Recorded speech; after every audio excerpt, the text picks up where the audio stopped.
All right, so let's talk about the most basic and general sound you can get from the tambourine. But first, put down the tambourine and grab a pad and a drumstick.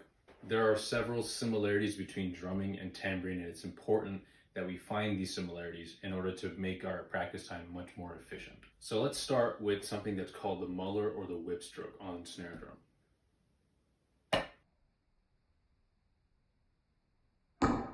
You lift all the way from the shoulder, exaggerate the motion, and let the stick rebound. It looks kind of silly at first, but this is fundamentally what you're doing in every stroke. And as you speed it up, the motion becomes smaller and more compact until we get 8 on a hand, essentially. But that muller stroke is still embedded into this.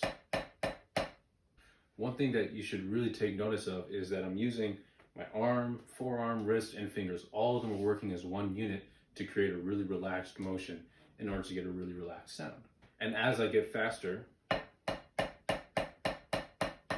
it gets more compacted and that motion starts to travel up to where I'm still finding that kind of whipping motion for my wrist and my fingers.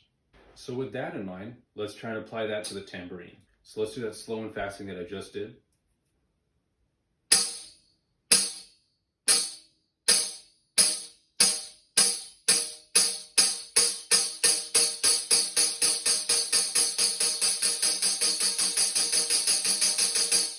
So here is what not to do. You don't want to put too much into the instrument with just your arm.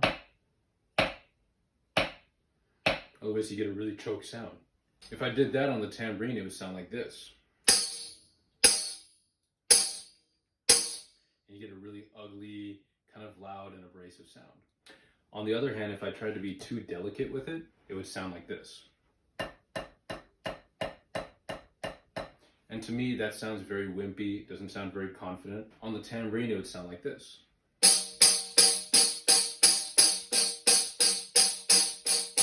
Do you hear how I'm kind of getting that padding sound from it? You don't want that. You want a nice full balance between the jingles and the head. And that doesn't mean that we shouldn't play loud or soft on this instrument. That just means that we can achieve those dynamics by not punching the tambourine or just tapping it and not getting any sound.